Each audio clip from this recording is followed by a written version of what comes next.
The Hangar Z Podcast welcomes Chief Ed Delmore and Chief Scott Hughes. The first thing is admit that you know nothing about what you're getting ready to step into. Don't come in there acting like you know what you don't know. These men and women have been doing this for who knows how long. They're used to this rotation. They might be looking at you as this is just a stepping stone. You're only in aviation because you're trying to get here. This is where the opening is, and seniority put you here, blah, blah, blah, blah, blah. The same thing I would tell folks who want to become chiefs, want to promote. Go in there and be a sponge and soak it all up. Take it all in. And someone told me this one time. They said, Chief, let's build on your sponge theory. After you've set that sponge down there for 30, 60, 90 days, take that sponge and wring it out and put the sponge back out and soak up another 30 or 45 days worth of stuff. Welcome back to the Hangar Z Podcast, where we continue our ongoing series of conversations of leadership in law enforcement. In this episode, we're joined by two exceptional leaders, Chief Ed Delmore of the Pelham Police Department and Chief Scott Hughes of the Hamilton Township Police Department. Both chiefs bring decades of experience and proven track record that led them to the highest levels of leadership within their organizations. Beyond the badge, they are also thoughtful voices in the profession, having authored numerous articles on leadership, current events in law enforcement, and tactical considerations. Today, we dive deep into two of those articles and use them as a springboard for a wide-ranging discussion. We explore leadership philosophies, the importance of training, protecting your people, maintaining standards, retention and recruitment, and what it truly means to lead from the front. Chiefs Delmore and Hughes speak candidly about standing for what's right, applying common sense to leadership, and refusing to tolerate toxic behavior within the ranks. This is an honest, insightful conversation with two chiefs who lead with courage, integrity, and clarity of purpose. No matter your role in law enforcement, there is something to learn from these two incredible leaders. Thank you to MHM Publishing and the Vertical Helicast podcast platform for making all of this possible. Please continue to like, subscribe, and share the Hangar Z Podcast.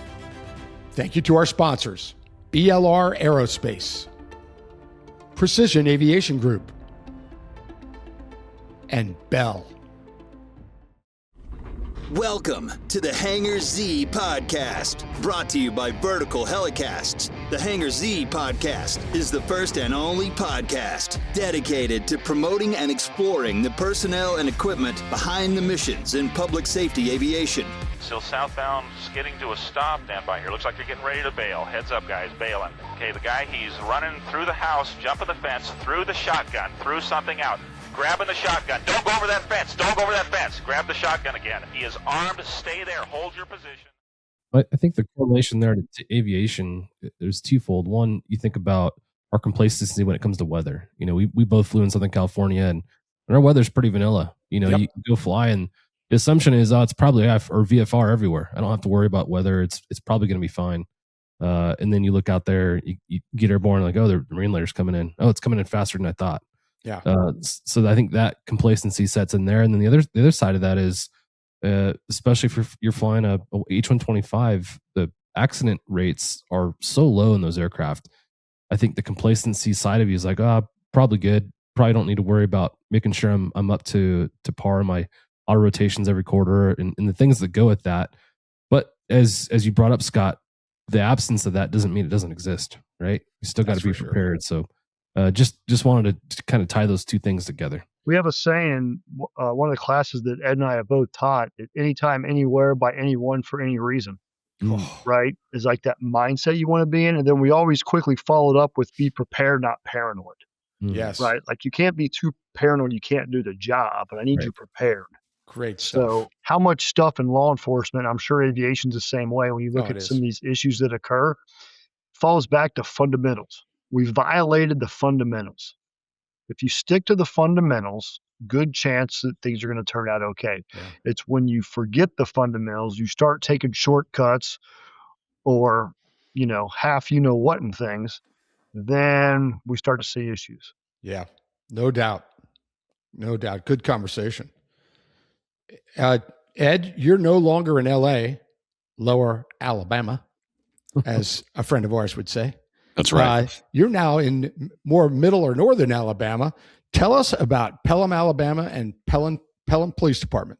Sure. But can I add to what John please was do. saying before about the complacency issue? Yes. I became a pilot, and when I became a pilot, fixed wing pilot, I started looking at the ways pilots killed themselves, essentially, and in some cases, others. And I noticed that, of course, everybody on this podcast knows it. It happens the same way over and over and over again. We keep killing ourselves the same way. And isn't that the same thing in law enforcement? I remember going to a street survival seminar back in 1985 that Buck Savage taught, Dave Smith taught, good friend, and realizing those 10 deadly errors and looking at those things still apply. We still make the same mistakes, and we still end up losing officers in the same way. Yep. John knows what I'm thinking right now. We're both thinking about the same person, the same name, the same saying, aren't we, John? Yep. Brian Smith, our favorite safety guy, says there's no new way to crash a helicopter. You know, it's exactly right. It's fixed wing helicopter, commercial aviation. It doesn't matter what it is in aviation. And you are right. It is the same in police work. The same mistakes, and I will caveat this. People know that have had my class. I always catch this and say, hey, there are a lot of names on that wall in Washington, D.C. where that officer did nothing wrong. Absolutely nothing wrong. If even in hindsight 2020, I would do the call the same way they did, and they're dead. It happens. However, there are hundreds and hundreds, if not thousands, that made grave tactical errors. And they're the same errors over and over and over. I didn't wear my vest. I didn't wear my seatbelt. I approached the call lackadaisically. I showed complacency. I assumed something that you should not, the list goes on. So I'm glad you pointed that out, Ed. That's a very important point. It's another thing that Dave Smith said back in the day that always resonated with me, which was, you can't do anything about the bullet that's got your name on it, but you can do a lot about the ones that say, to whom it may concern. Oh, man. Buck was so good. I mean, when he was teaching isn't that amazing that things that from those seminars, and I remember the seminars mine was in 1980 something. It was a street survival seminar with Remsburg and Dennis Anderson, I think was his name. I remember things from that seminar today that still apply today, just like what you just said from Buck. That's amazing. But it's police work. It's the way it is. And right. This newer generation, we're going to touch on this a little later, this newer generation of officers, you got to pay attention to the past and history, because it is repeating itself over and over. Even in 2026, things that happened in the 60s, 70s, 80s are still happening today, just with different places, different names, but they're still happening. Yeah, you're still dealing with humans. You're still dealing with human behavior. Comes down to that, right? That's right. There's humans on this earth, things are going to happen. Yep. So now we'll go back to Alabama. Sure. And talk about Pelham PD. So Pelham PD has about 100 personnel total, 77 sworn when we're still at full strength, and we are pretty close to that. Suburb of Birmingham, about 20 minutes from Birmingham. Interstate 65 cuts through the center of Pelham.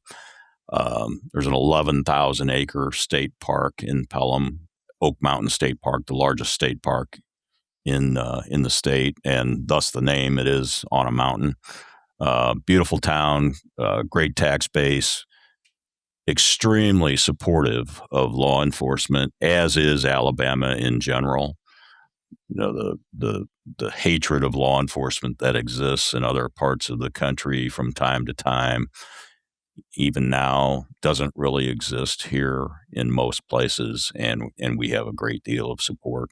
We're given the right amount to have resources and to get the job done. And again, a very safe community. However, things do happen here. We have lost an officer in a shooting here before. We've had other officers significantly injured in crashes, one of whom just returned to work after being creamed on the interstate. And we sent her to the Wounded Blue Summit in Las Vegas with our mutual friend, Randy Sutton, and we're glad that Elizabeth was able to come back to work. And unfortunately, will never be able to function again as a police officer on the street. But we work for an organization that has a heart, and they wanted to take care of one of their wounded police officers. Another thing, although Alabama really does love law enforcement, there's a blind spot here, and that is that if a police officer in Alabama gets significantly injured in the line of duty in the first 10 years, there's no disability pension option because they're not vested. And we, as a city, co-wrote a bill that's pending right now in the Alabama legislature to change that. Where I came from, if you were injured day one catastrophically in the line of duty, you were going to get that disability pension, as it should be. So we wrote that in a way that all first responders would get that if we're successful in that. Well, I saw on social media the Wounded Blue and Randy coming to Pelham just a couple weeks ago, and and presenting, recognizing her service and assisting in any way that they could. The Wounded Blue is wonderful. John and I enjoyed our time with Randy Sutton, and he's doing great things. Great things. The Wounded Blue, you got to check that out for sure. Real quick, just want to touch on what you talked about, Ed. Sure. Back to Jack, a conversation we had in Nashville. I bring this converation up a lot. We sat down with a unit sergeant in Nashville who had a list of 8 things on his board as far as important leadership principles. Number 1 and number 8, the bookends, he called them, said, take care of your people. And that was the most important thing that he had in that board. And what you just talked about, Ed, the ability for that young police officer to come back and still maintain a job, even though it wasn't a police officer job. You took care of that female officer and provided her a way to take care of herself and her family. It's so important for us to look out for each other. I think oftentimes something bad happens, and a lot of cities, for whatever the reason is, are willing to turn their back and walk away from those folks, and it's just really sad. So I love the fact that you've bookended your folks. You're taking care of your people on the front side and back side of their careers. That's so key. I'll plug my agency real quick. We had a similar but different incident happen. One of our police officers was at the Harvest Festival in Las Vegas and got shot in the head during that mass shooting out there. Lost his ability to speak. Obviously, without the ability to speak, you cannot be a police officer, but our agency found a way to continue to employ him within the department. So while he's not a police officer, he still was able to provide for his family, which he did have a wife and a young baby at home.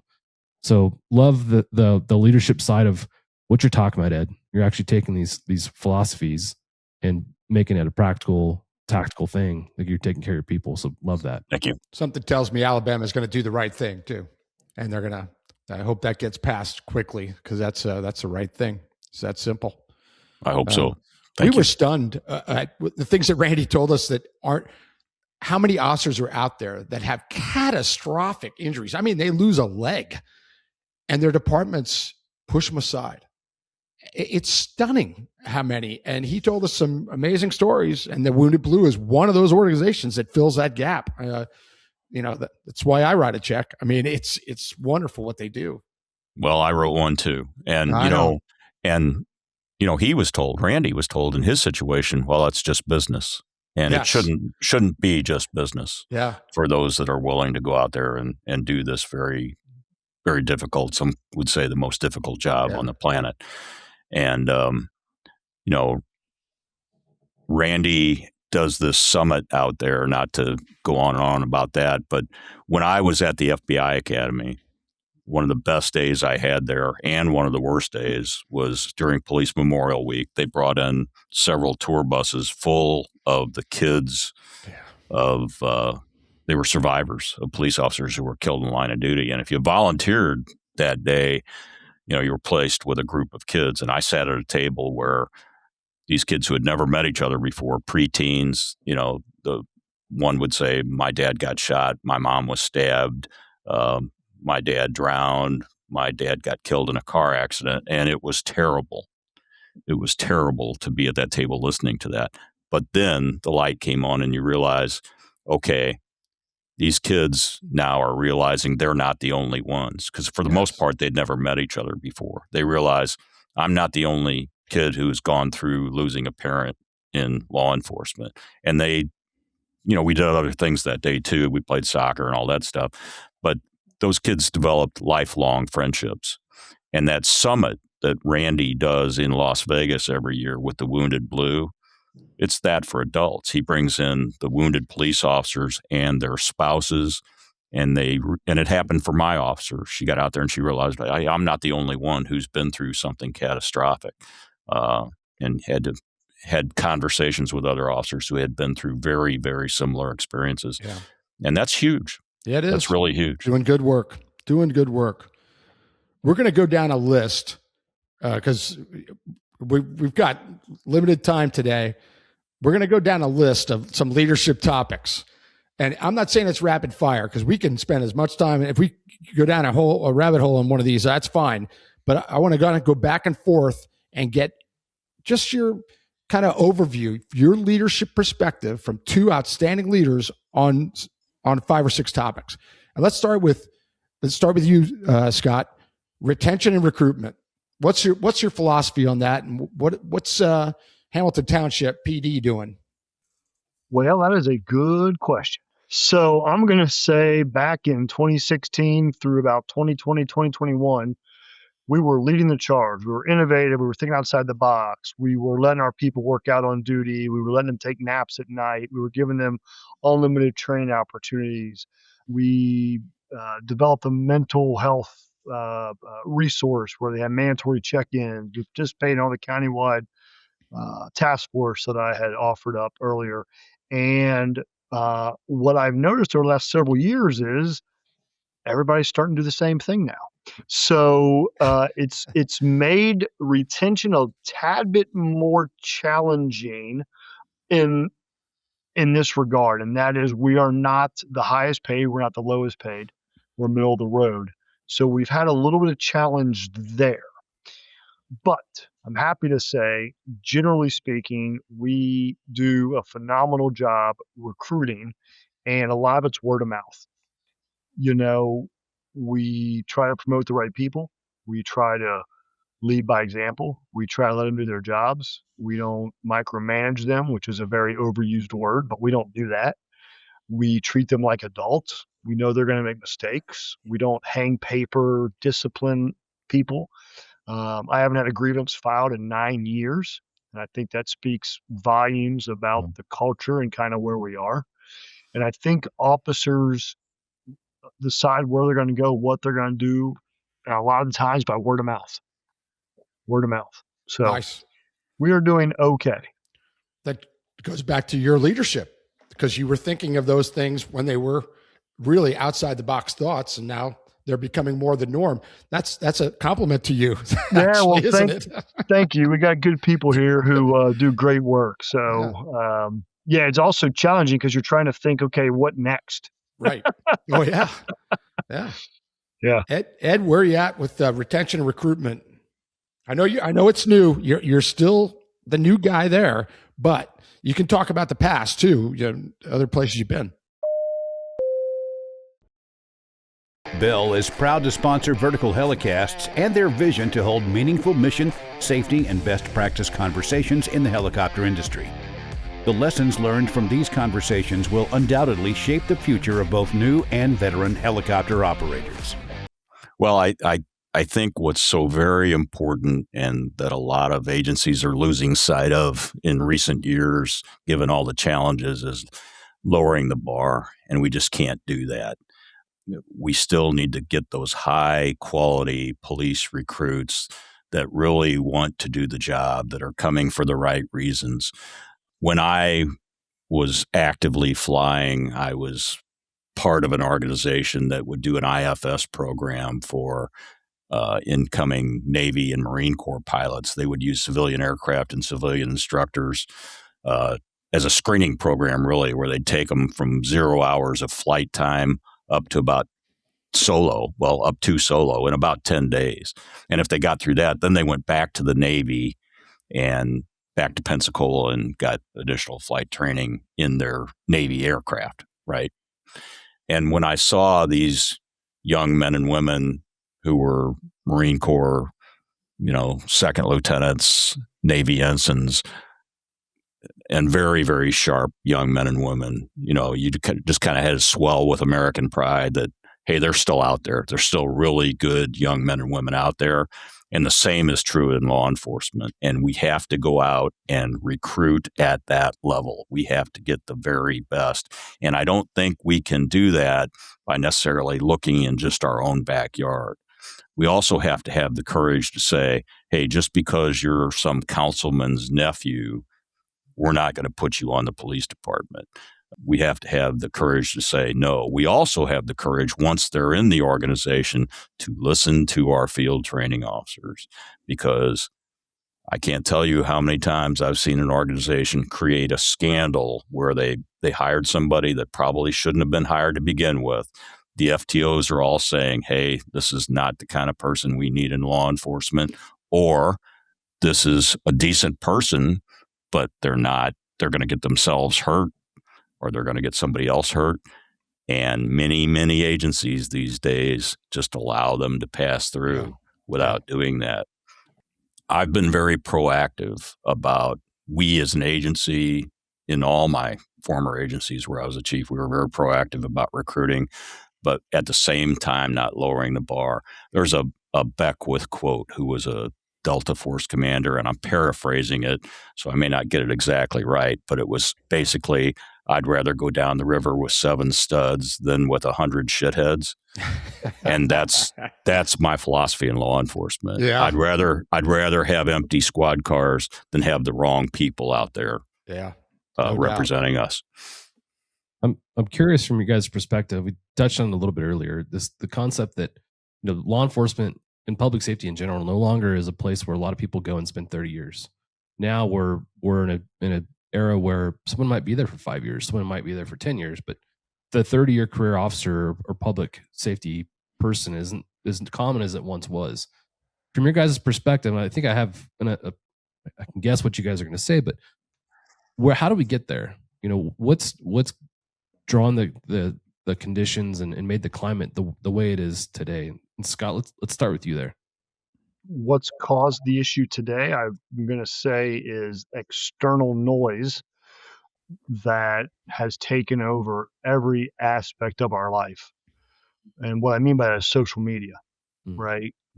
It's January 20th right now, 2026. We're recording this, and we're a week out of this case in Minneapolis, and that's all we're hearing about, right? And for someone who's on the fence about entering law enforcement or being a firefighter, why in the world would you want to come do this when you can go be a firefighter, basically same pension, better schedule, still providing and giving back to the public? It's a no-brainer. So I think that's the biggest issue, honestly, is the noise outside. We're still 6 years out of George Floyd. We're still dealing with the fallout from that. But then another big component, I don't know if it's 50-50, 60-40, 70-30, is what we're talking about, and that's just leadership. To your point, 5 years is good. You look at why these folks are jumping ship in 5 years. You talk to these officers. Unfortunately, sometimes it's because of the leadership in the department, and it's not Ed and I in the chief's position. It's the frontline sergeants. Ed and I both just told you that was our most fulfilling job in the agencies back in the day. And one of those reasons is because it's so impactful, because you have so much control, quote unquote, over these people who work for you, that, if you're that bad as a supervisor and these folks got to come in and deal with you every single day, that's what's running some of these people out the door. It's not the chief who sits on the second floor in the corner office, because I don't deal with them all the time. And that's what I'm hearing when I travel is those issues, the portrayal by the media and leadership inside the organization, not necessarily the chief, but the first level or mid-level management. Yeah. Very good. Ed, for you, any variance there? Well, yeah, I think a couple things. I think we have had this tendency in recent years to continue to blame things on COVID, and I think we need to get past that. I think that crisis is mostly behind us, and we can't blame our lack of being proactive and doing law enforcement that we all have done and enjoyed doing, going out and actually doing proactive law enforcement, making this job fun again, and knowing that as long as you stay within the margins and you're doing things in a constitutionally sound way, this is still the greatest show on earth. And the more it really is. I mean, I always knew what I wanted to do, and I'm so fortunate that I got to do it. And I like to think that I could go back out at my age and still do street law enforcement because I miss it. Now, I know I probably really can't. At night, I can't really see without reading glasses and a strong light. But isn't that why we all got into it? And we need to make the job fun again.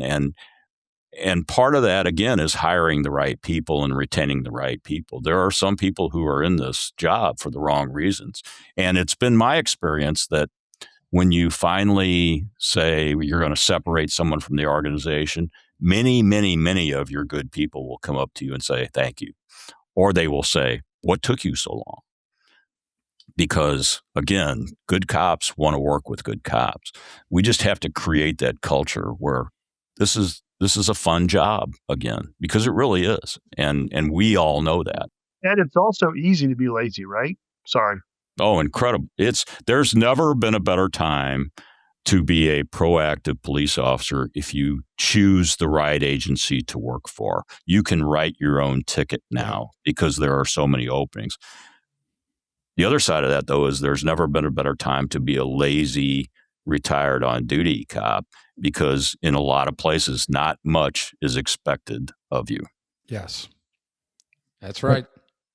I appreciate you guys' perspective, and thanks, Jack, for letting me interject there and ask that question. No, that's important. Yeah, I think back to our conversation with Kevin Gallagher, and it kind of touches on what the theme here has been of essentially the word of mouth recruitment, how important that is.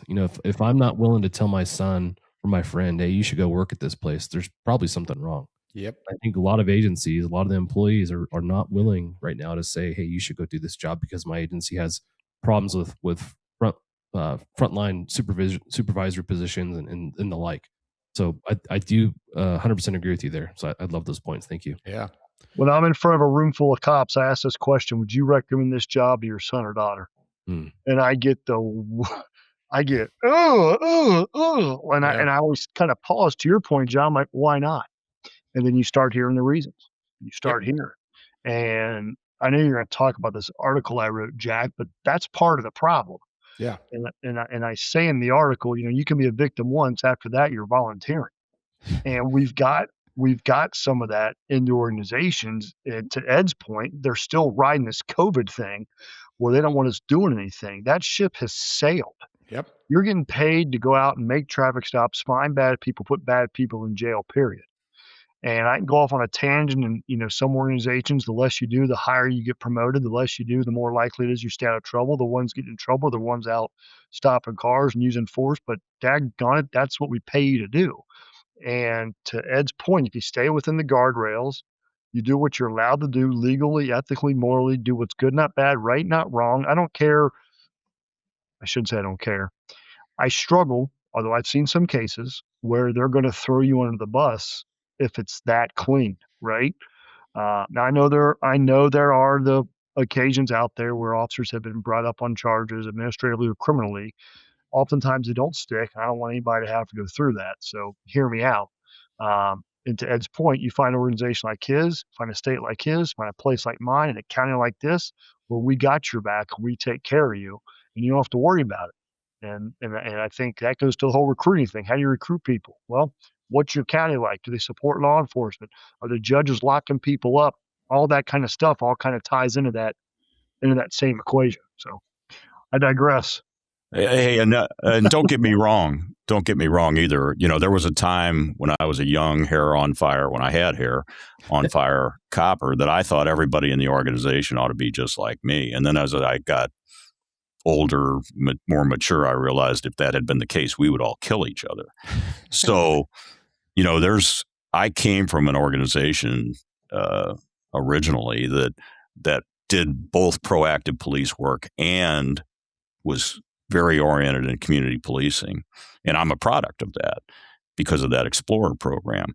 And I think what a lot of agencies lose sight of is you can do both. You really can do both at the same time. You put the right personalities in the right assignments, and you're going to have the hair on fire proactive cops doing the enforcement over here appropriately. And then you're going to have some other people who have already done their time doing the proactive police work and want to change and now want to get into the community relations aspects and the community policing aspects. And there's a synergy there if you do it right. Yep. Great stuff. I'm going to get to a couple more, and then I want to get to a couple of articles. So kind of we'll condense these a little bit because we just touched on proactive policing. I'm glad that got in there because you both have the same philosophy there, and you have to be proactive. But what, as a leader, as a chief, each of you give us your philosophy on training. Scott, go ahead. You can't do it enough. We have to get officers conditioned for high stress events. That's the ones that thrust us into the spotlight. Those are the ones that make the headlines. It's situations that rarely occur. And when they do occur, officers are underprepared to handle it. That is a much longer conversation because to train the right way, someone's got to pay for it.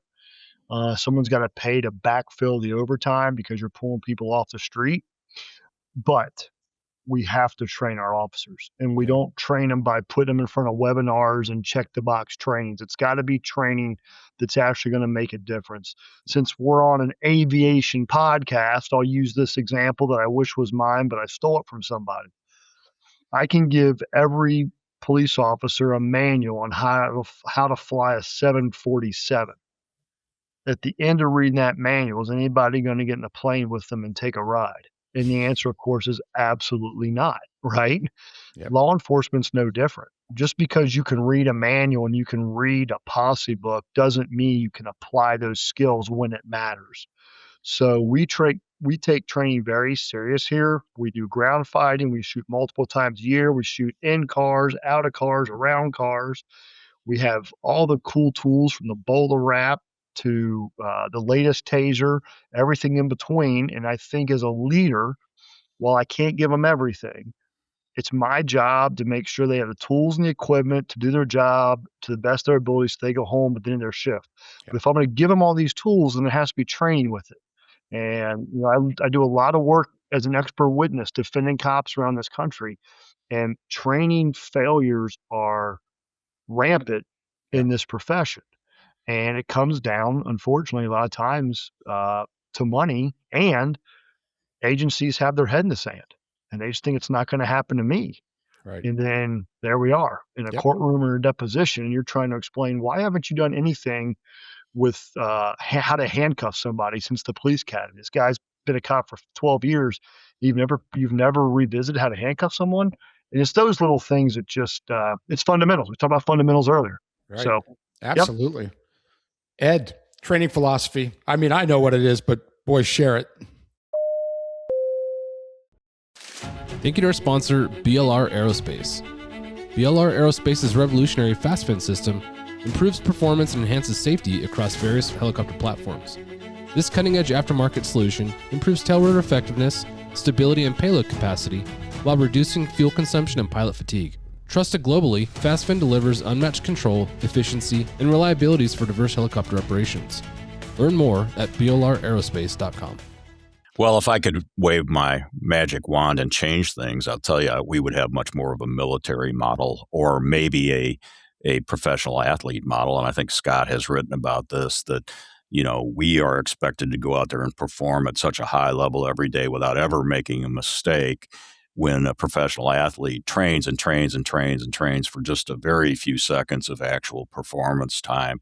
And in the military, there's a lot of units that, for instance, will spend, you know, months and months training, a few months in the field, and then they're back to that same training. And I think in law enforcement, if we ever got to the point where we had the money to do that, you'd take a big segment of your agency and have them just out of active assignment doing training, and then they would rotate back in. And wouldn't that be wonderful if you really were serious, if the politicians were really serious and they would put the money to actual appropriate police, quote unquote, reform, they would provide us in law enforcement with the funds and the ability to do that. And unfortunately, it always comes down to money, and the money's not there.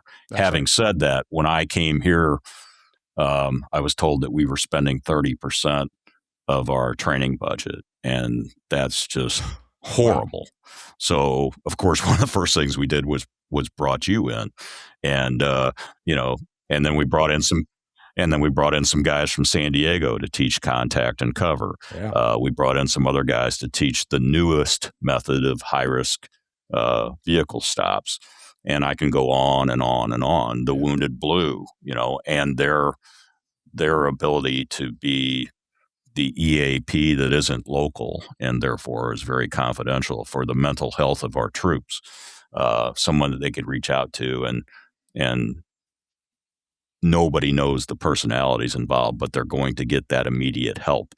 Yeah.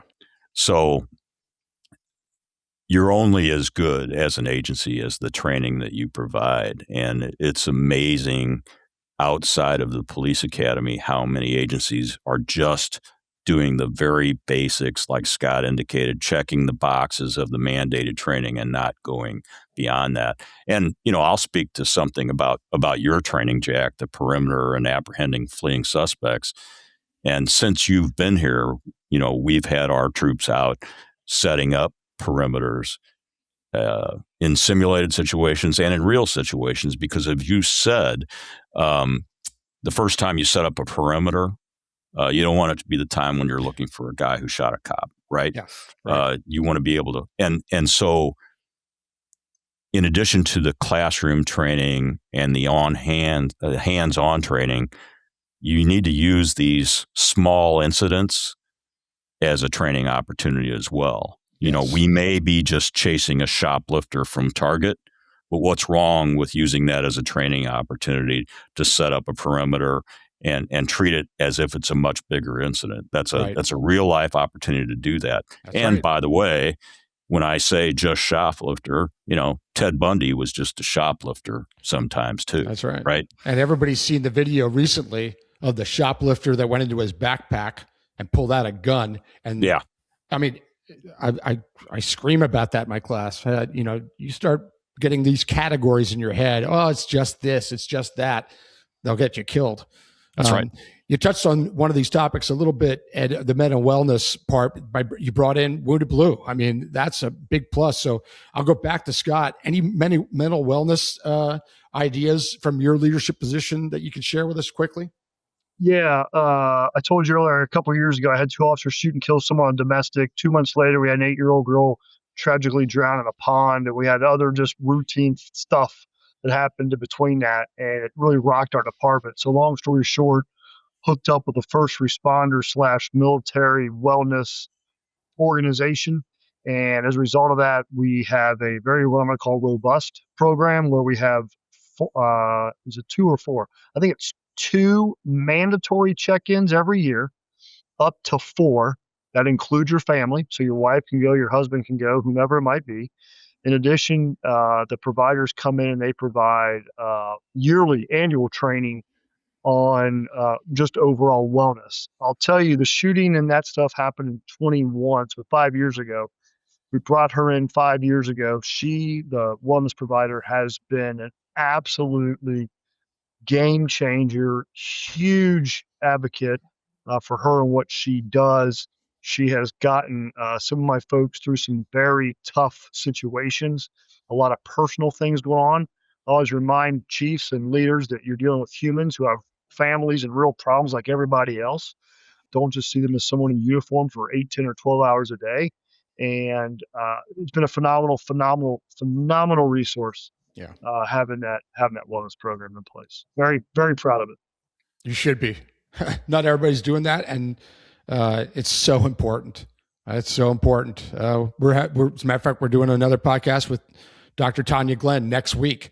She's been on before, and oh my gosh, those are my favorite 2 episodes. And I always tell people I wish I had seen and her speak in 1983, I'd be better off where I am today because of that, because she, is so front loading so much good information. That's great. Hey, from an officer wellness standpoint, this may be something to deal with in the future, but I don't want to let it get completely away from us. Scott has written about this, and I've been lecturing about it on the circuit for a long time about the use of tire deflation devices. And we talked about how, we haven't really found any new ways to get ourselves killed, but that's a relatively new way that we've gotten a lot of cops killed and a lot of cops maimed. Yes, by using those things inappropriately. And I know Scott and I are both advocates of not using those in typical field situations. I've gotten away from them completely because they've literally killed 35 cops since their inception, and more than that now, and maimed countless others, some of whom I know. And those things just aren't worth it. And the cops hate it when you take it away from them. But we're going to different methods now, remote controlled ones where you can actually really be behind hard cover. And it's just something to think about maybe for a future discussion or something to get more in depth into. Some of this new technology is wonderful. Some of it's killing us. I agree. I hate those things.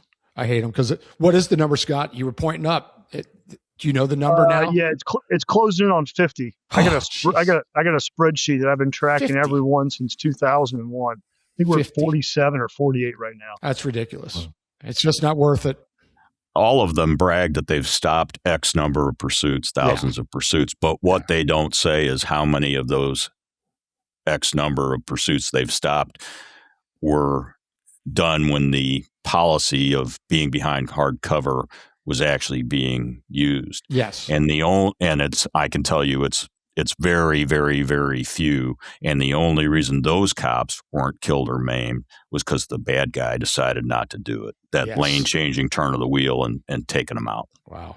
That's important. It takes good leadership, strong leadership, to be willing to take away something that cops think, oh, this thing works really good. Oh, they took it away from me.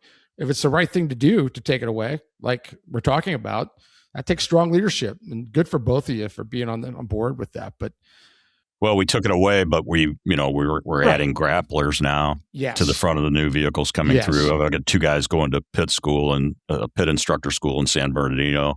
So, when we take something like that away, we got to give them some tool to replace that, right? In the few minutes we have left, I want to just touch on a couple articles, and the way I'm going to approach it now because of the time. I'm going to encourage people to go read articles by these 2 incredible leaders. And we won't go into detail as much as I wanted to because of time. But we'll start with you, Scott. Give us the overview of the article's titled "The Leadership Myth That Never Dies." Just tell our readers why they should go out and read that. And we won't take a deep dive, but why should they go out and read that? What's the basic premise of that article? Yeah, so really that article was written because of poor performers and this myth belief that poor performers will get better in time. And it's just that. It's a leadership myth, right? Being a leader is tough. Being a chief is hard. Let me back up. Being an effective leader is tough. Being an effective leader is hard because you're going to have to make hard decisions. But it's those hard conversations that do wonders for the employee and your organization. Ed alluded to this, I believe, earlier, talking about a toxic employee or a bad employee. When you fail to handle a bad employee, everybody's watching you. And when I came in from the outside, if I had a bad employee, everybody here knows who that person is. And they're waiting to see what the new chief's going to do with that person. Sometimes these folks go on their own. Sometimes you gotta show them the door. But every person that's left for reasons outside of they want to better their career, there has been a sense of from other folks in the organization because nobody likes to be around those types of people. That's right. And I'm not just talking about this organization. I'm talking about police organizations in general. My experience from around the country is that you have to sometimes aggressively and appropriately intervene and handle these problems. I think Gordon Graham said it best. Small problems left unchecked will become bigger problems. And it's easy to focus on the high performers. It's easy to focus on the ones that are out there making you look good. The problem is the ones that are out there doing nothing are dragging others down. And eventually, if they're not dealt with, they become in leaderless organizations, they can become the de facto leaders. And now you've really got a mess on your hand. But to have those hard conversations takes guts and it takes courage, but it has to be a must. And if you're not willing to have that conversation, then I'm going to suggest you're going to struggle to make your team, division, organization, or department the best it can be. Yeah. Because as long as those folks are allowed to exist, you're going to have problems. And I heard somebody say this one time, and I love it. We don't hire bad employees. We allow them to become a bad employee. We don't sit somebody down on day one and say, why do you want to be a police officer? And they don't respond with, well, I hope in 5 years I'm toxic, I'm abusing sick time, I'm violating people's rights. Like, we don't hire those people. No, what happens is as time goes on, they're allowed to develop. Yeah. And nobody holds their feet to the fire or wants to hold them accountable. So you take someone who comes in from the outside and he's having meetings with all of his people and he's starting to hear the same theme, same name. It's my job to handle it. Yeah. It's your job as a leader to say, oh, I got a problem. Yeah. Don't just turn a blind eye to it. It's never going to fix itself. That's right. And that was kind of the point of the article. Yep. Is It's a great article. how are you coming in every single day? What are you doing to contribute to the mission of the organization? What are you doing to make it better? Right? Yeah. And oftentimes you find out it's nothing. That's And right. sometimes these well, I heard somebody call these toxic employees. He calls them internal terrorists, right? Yeah. But what are these internal terrorists doing other than trying to sabotage the mission? Yeah. And you can't tolerate that. That's No. unacceptable. That would never fly in the private sector. Yep. Never. Organizational jihadists. So that's even better. I read something somewhere. I'll make this very brief. What you tolerate is what you accept, Right. or Right. what you approve of. So if you're approving of this negative behavior, you're allowing your organization to go down a dark hole. So Yeah. I just love that concept, and that quote when I read it, I'm like, oh yeah. Gets your attention, hard. doesn't it? Yep. So the leadership myth that never dies by Scott Hughes. Go look that up. And back to you, Ed. You've written a lot of articles, many of which are really wonderful. And I'm debating which one I want to touch on here because they're so close. But I'm going to go with an open letter to Governor Pritzker because that took courage to write. And everything in it is truthful, factual. Describe the article and why you did it. And then we'll have people look that up on caliberpress.com and they can go read that. But an open letter to Governor Pritzker, how did that come about? Thank you to our sponsor, Precision Aviation Group. Mission-critical operators and fleet managers rely on Precision Aviation Group as a worldwide leading rotor and fixed-wing MRO provider. PAG provides tip-to-tail solutions in 4 MRO segments: avionics, components, engines, and manufacturing DER services. A single point of contact gives you access to over 150 million in inventory globally, 24/7. Just call 800-537-2778. Precision Aviation Group. Others sell parts. We sell support.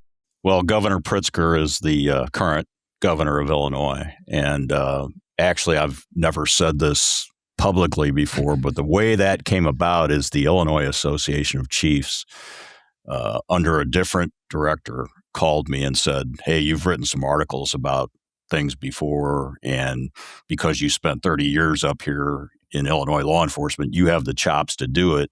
Would you write something about the Safety Act? And for, the Reader's Digest version of the Safety Act is just some horrible legislation that did severe damage to Illinois and Illinois law enforcement, including no cash bail. Sounds familiar, right? Yep. And just in a lot of ways made it untenable to be a police officer in Illinois. So it's written as an open letter, but it's really an article, and it's a tongue-in-cheek thank you to Governor Pritzker for making my recruiting efforts here in Alabama so much easier, because now I can get these wonderful cops and the kids of cops who don't want their kids to continue in Illinois law enforcement or even try to join.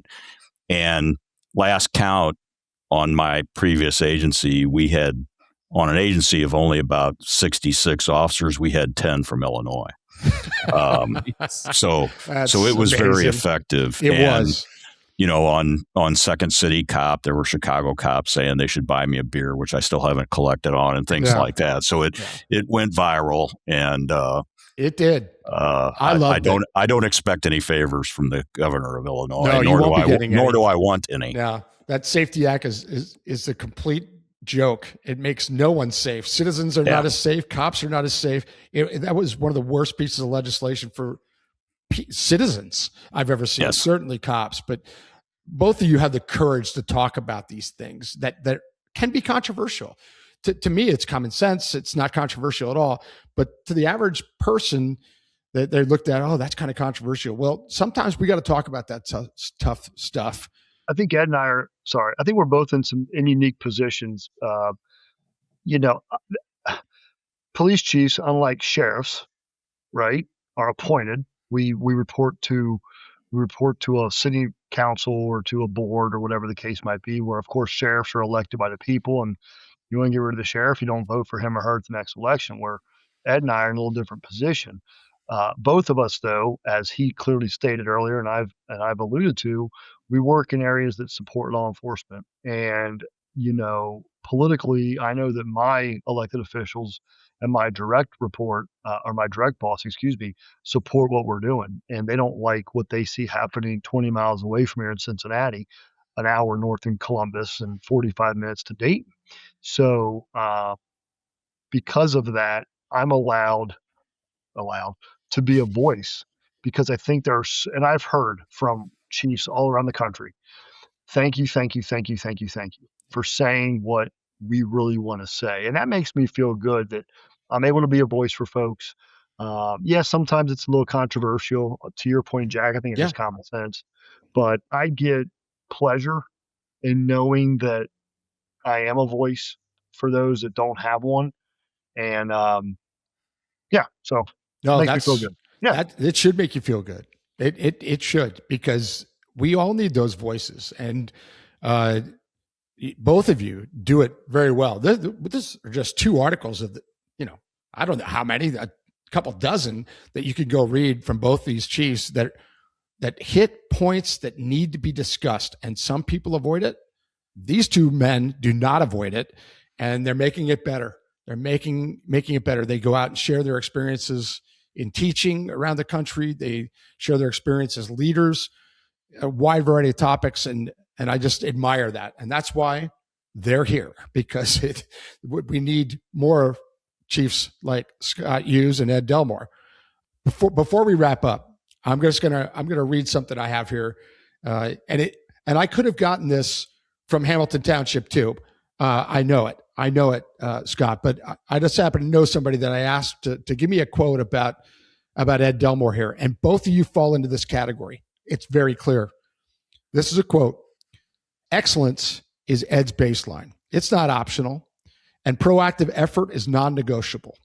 In a new school world, he maintains old school standards.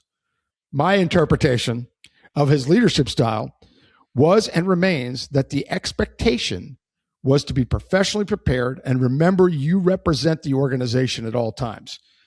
Now, I guarantee you Ed knows who wrote that. And I have permission to use his name. It's retired Lieutenant Jason Woodruff. Jason Woodruff was a cop, a sergeant, and a lieutenant under Ed's leadership. And he said those words.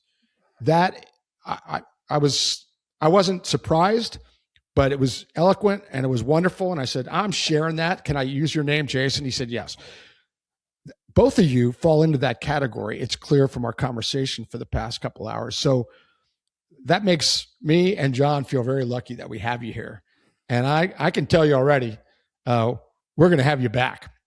we're going to do a follow-up because I got the half of what I wanted to talk to both of you about, and I'm thrilled that we got this much. But Chief Hughes has something important. I better be Sean Ryan or Joe Rogan that you're leaving for right now. Otherwise, I don't know why you're leaving us. Do you want me to tell you who it is? Yeah, you can. So, Ed, you'll appreciate this. In 1998, there was a young sheriff's deputy by the name of Kyle Dinkeller who was murdered on a traffic stop after he made a routine stop for speeding. His video of his death has to be one of the first ones captured on dash cam.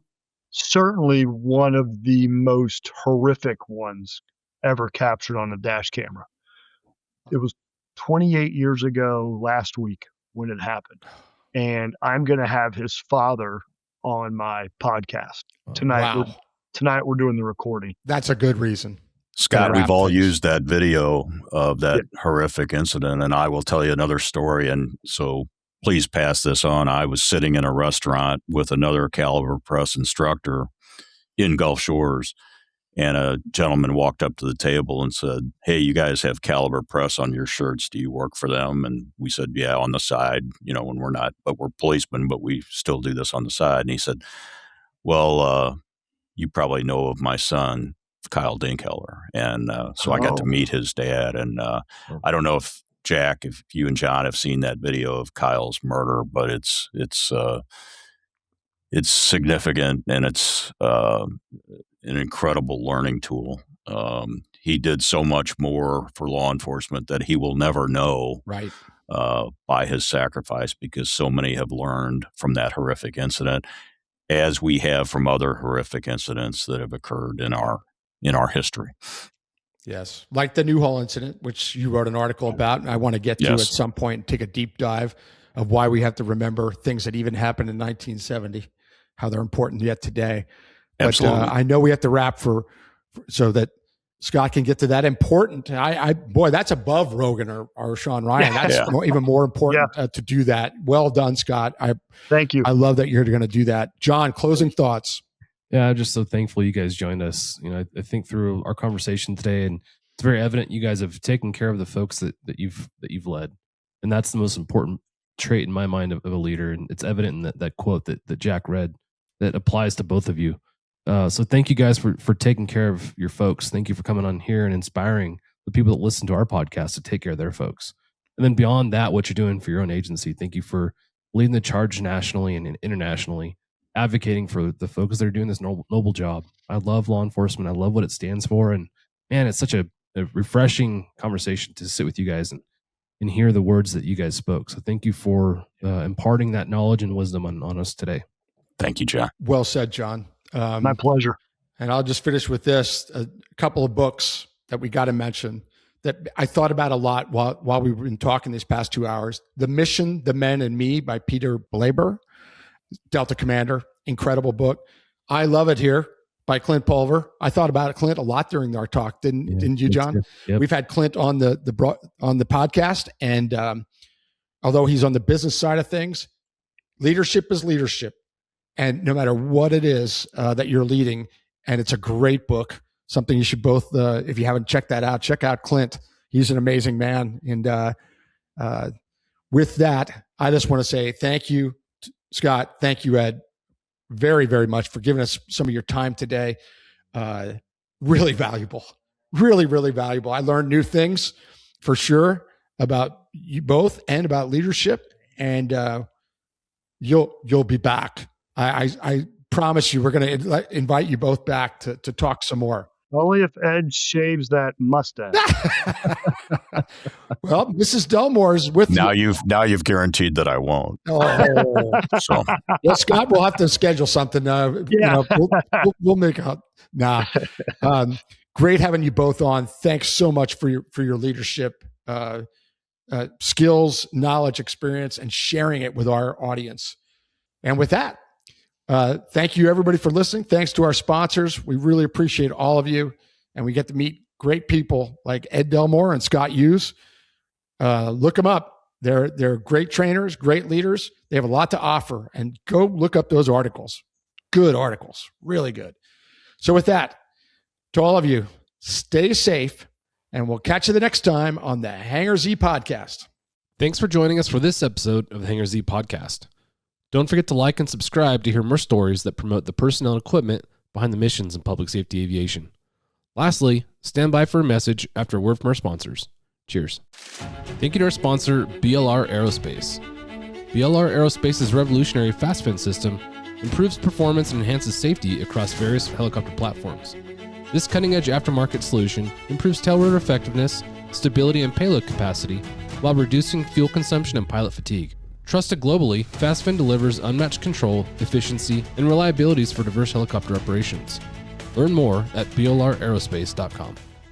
Thank you to our sponsor, Precision Aviation Group. Mission-critical operators and fleet managers rely on Precision Aviation Group as a worldwide leading rotor and fixed-wing MRO provider. PAG provides tip-to-tail solutions in 4 MRO segments: avionics, components, engines, and manufacturing DER services. A single point of contact gives you access to over 150 million in inventory globally, 24/7. Just call 800-537-2778. Precision Aviation Group. Others sell parts. We sell support. Bell is proud to sponsor Vertical Helicasts and their vision to hold meaningful mission, safety, and best practice conversations in the helicopter industry. The lessons learned from these conversations will undoubtedly shape the future of both new and veteran helicopter operators. We hope you enjoyed this conversation with Chief Ed Delmore and Chief Scott Hughes. Spending time talking with these two chiefs, it's immediately clear they are leaders in every sense of the word. Leaders who truly lead from the front and by example.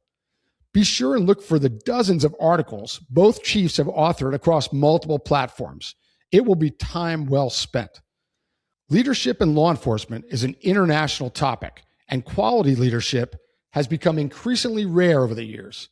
Too often, arrogance and ego in so-called leaders creates problems that damage departments, specialized units, and the individuals within them. We've been fortunate to host some outstanding leaders on this podcast, and Chiefs Delmore and Hughes proudly continue that tradition. I'll close with a reminder from Chief Hughes that says it all. Remember where you came from. Stay safe, and we'll catch you the next time on the Hangar Z Podcast.